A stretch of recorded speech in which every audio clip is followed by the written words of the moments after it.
Hey, what is going on, guys? Hope all you guys are doing good and healthy. One thing that finally came in this week is the long-awaited Shirogorov, the model 95 with the carbon fiber inlays. Came all the way from Russia. I got it for a really good price. I think I got it for like $580, and really wasn't sure if I was gonna get it. I was actually took a chance on buying it, and I was thinking that, well, if worse comes to worse, I can use the eBay or PayPal buyer protection. I was really thinking I was gonna have to use that, but thank God that I didn't, and it actually came in, and I'm just surprised at the level of quality and attention to detail that they put into this knife. I mean, I cannot believe it, and I want to show that to you. And this is the box it came in, a black box with the Shirogorov emblem logo on the front there, and it just has the sticker that says 95 S90V and carbon fiber. Other than that, I have no idea what that says, but I'm pretty sure this is it right here.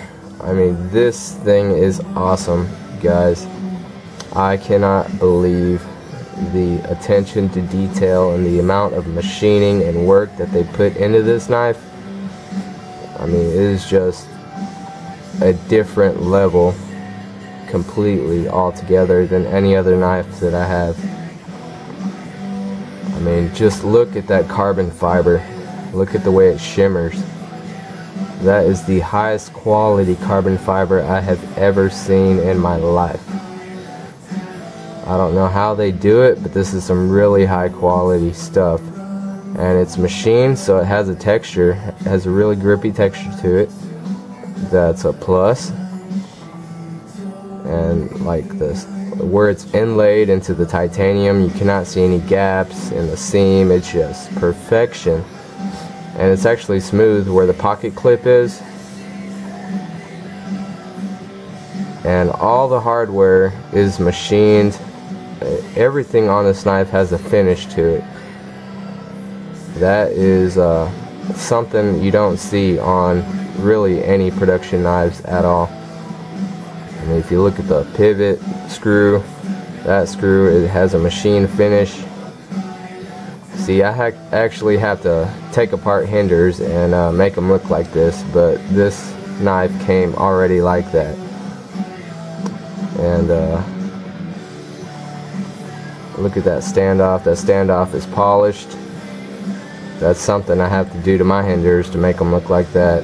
I mean, hinders would be on another level if they were to do this on all their knives. Even the stop pin has a machine finish look to it. Alright, let's see how well this thing flips open, because this thing is awesome in every way you look at it. This thing is just something new. I like how they did the cutout on the inside of the frame. I really like that. I wish all knife manufacturers would do that. So far only Chris Reeve does that on their lock bar. I wish Strider and Hinder would do that cutout on the inside. It just doesn't make sense to do it on the outside. I mean, it gets caught on your pocket, it takes away from looks. It just makes more sense. And this one has the steel insert that is bonded to the titanium, if you can see that there. And it does have a lock bar stabilizer on the inside. If you see that little square right there, it's actually the same piece of steel that goes to the lock face right here. So that prevents over travel. I'm not sure if this one has the bearings in it or not. I don't think it does. I have not taken it apart yet. The blade on this thing is really nice. This is S90V, by the way. Look how thick that blade stock is. Very thick. Compare it to a Sabenza.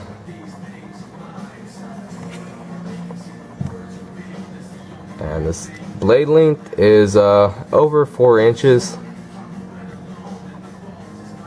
Bead blasted finish. Nice belly to it. A very fine tip. Very fine tip. It gets very thin. I mean, you could do some really good detail surgical work with this tip.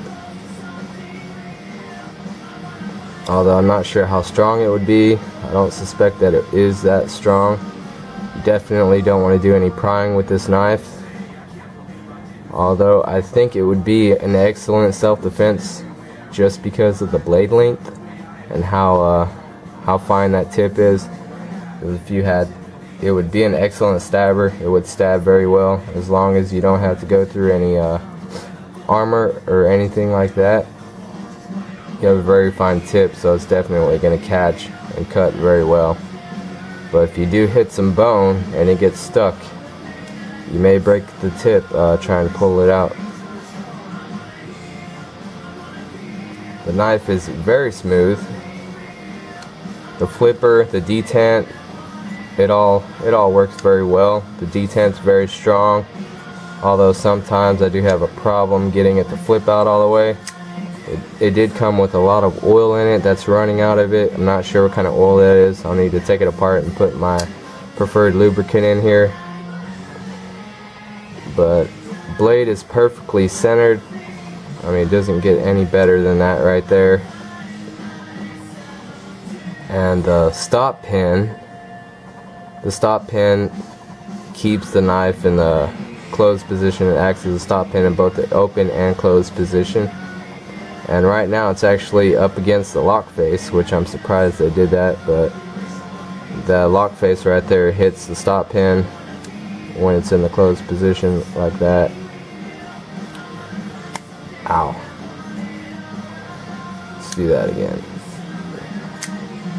And then it also in the open position, and the blade is contoured. See that right there? The blade is slightly contoured, and it wraps around that stop pin right there, so you don't have a flat spot hitting against a circle.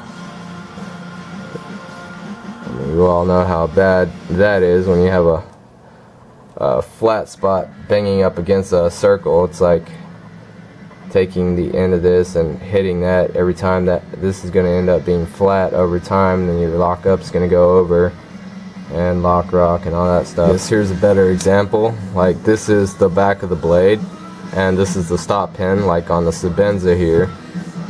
Like, your blade, it hits that, and over time this is actually going to end up being flat because you have the hardened steel blade hitting against that stop pin, and it just gets flatter every time you open the knife. But if you have a curved lock blade, or the lock whatever on the blade, when you open it, you have more surface area contact, and it dissipates the energy over a larger surface.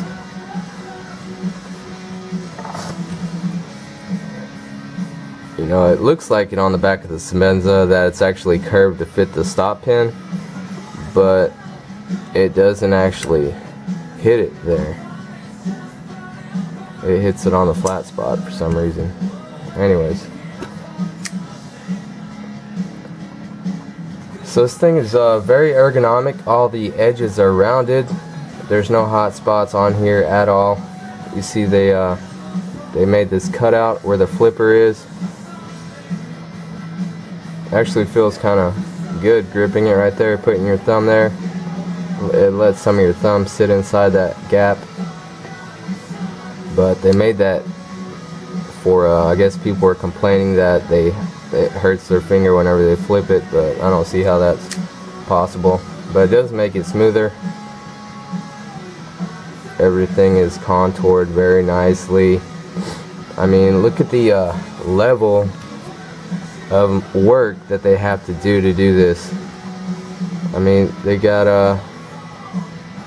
have that cutout there, and the pocket clip they machine themselves.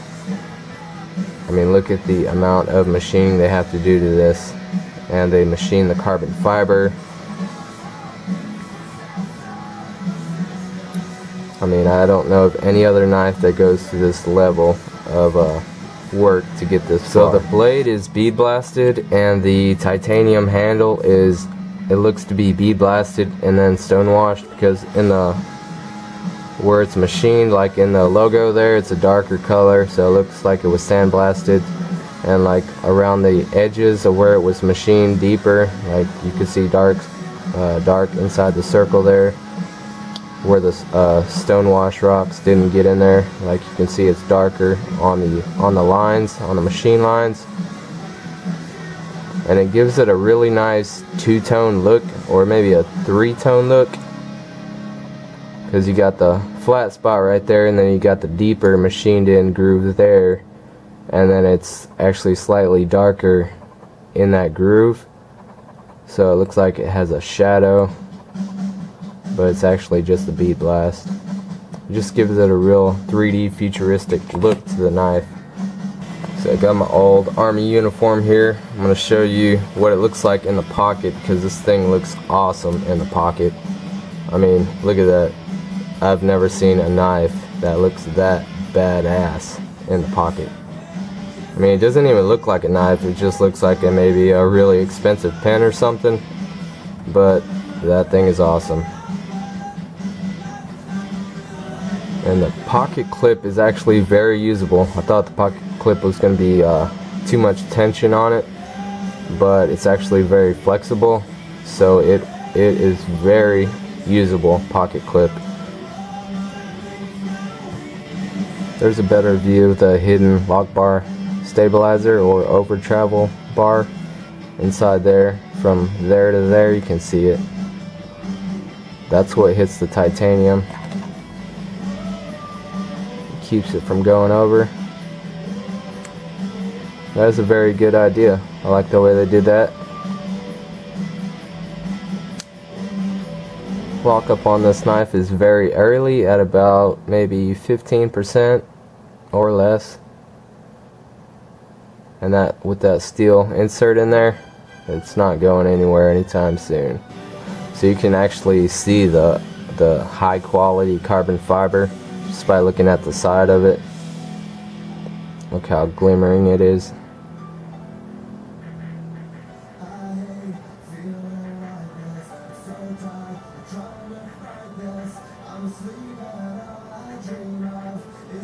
And this carbon fiber is completely untreated by me. I have not done anything to it. I do plan on putting some Jet Seal 109 on there to make it a little bit shinier, but this is straight from them, and it's very smooth. I mean, there's no sharp edges or needles sticking out on it.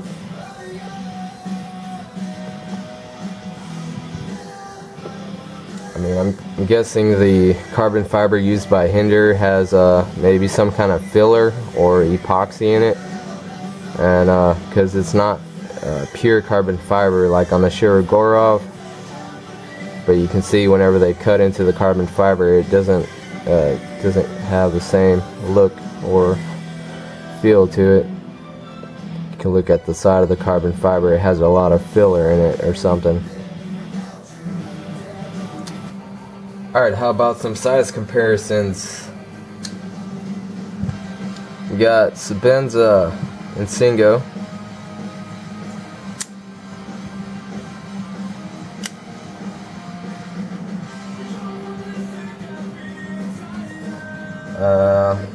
Amnamzan.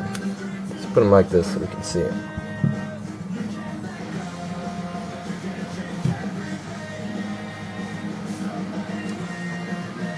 How about Hinder 3.5?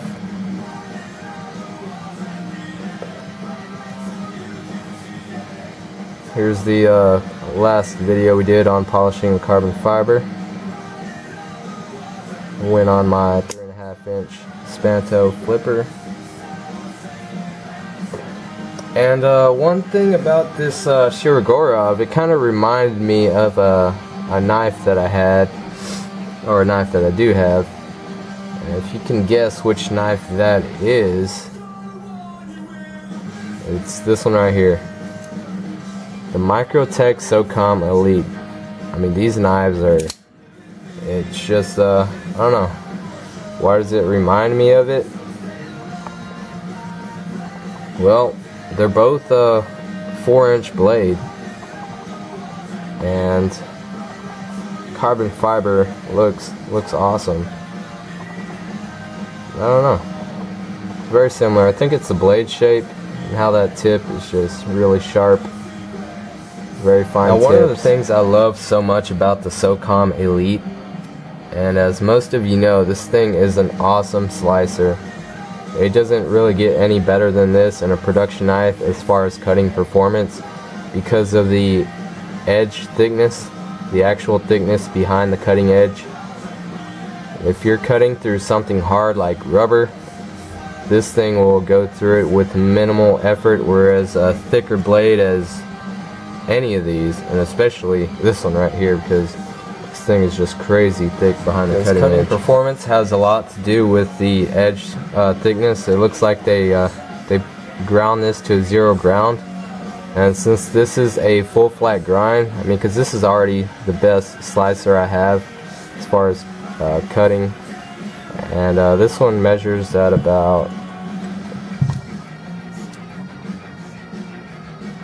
0.45. So about 0.45, 0.42 behind the cutting edge.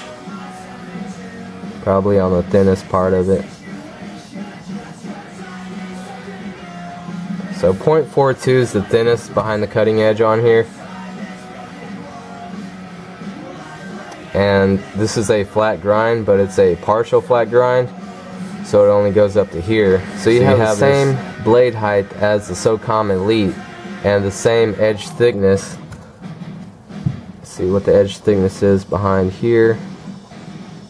0.45.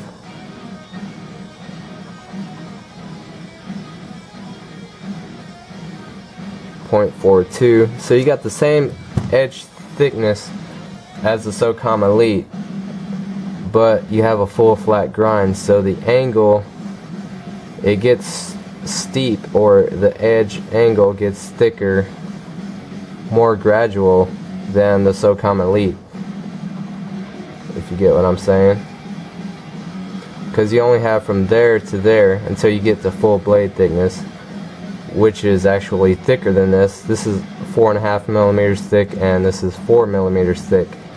So you got from there to there, you go from 0.5 millimeter thick to 4.5 millimeters thick. Whereas this one is less, it's more gradual. You have 0.5 millimeter thick here, and it gets to 4 millimeters thick. So whenever you're slicing through something hard, like rubber, it just gradually increases. Because the blade thickness is what's going to be mostly friction when you're cutting through things. Well, anyways, edge geometry and cutting performance is a whole nother video. So if I had to choose which one of these knives on the table had the highest level of quality and attention to details and the best materials, it would definitely be this knife right here. And if you do find one of these knives, you can expect to pay between $700 and $750. And if you find one for less than $700, I would definitely get it. I wouldn't think twice about it.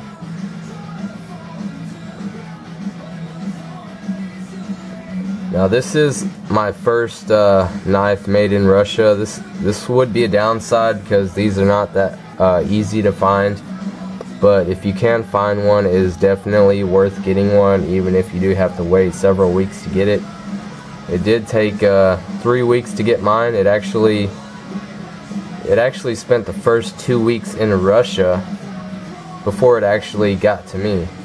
Like the customer or the seller had shipped it, and it was in Russia in customs, I guess, for like 2 weeks before it actually made it out of Russia.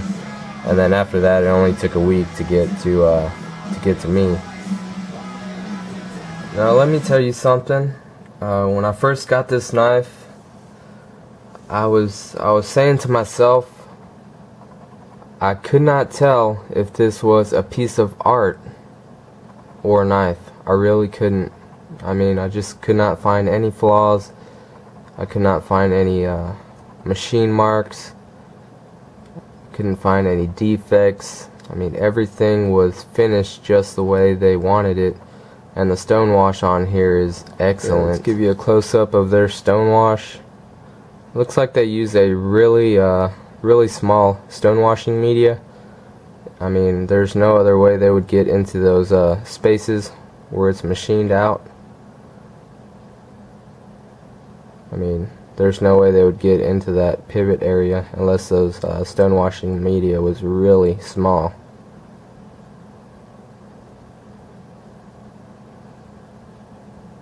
See, I like how it gives it a two-tone look in the lines. It's a real futuristic looking folder right here. Their logo's nice. I like their pivot. That carbon fiber is perfection right there. I wish I could get some of that to put on my hinders.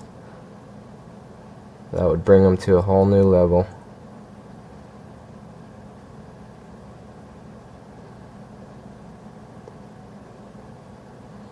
So they got a brushed finish on the spine here with a very small bevel, so it's not a full 90-degree angle. And then a bead blasted finish. I've heard this S90V is a real pain to sharpen, but hopefully that won't be a problem on the Wicked Edge. I look forward to seeing how well the edge holds up to use.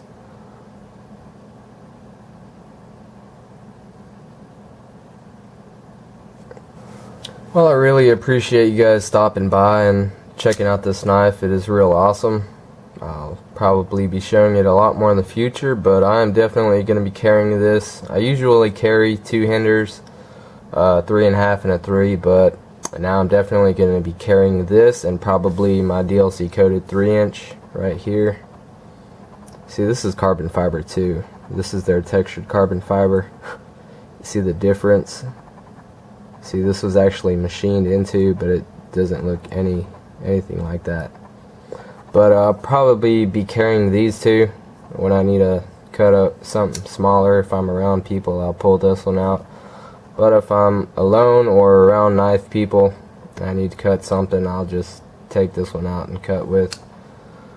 But I'm definitely going to be using this quite a bit.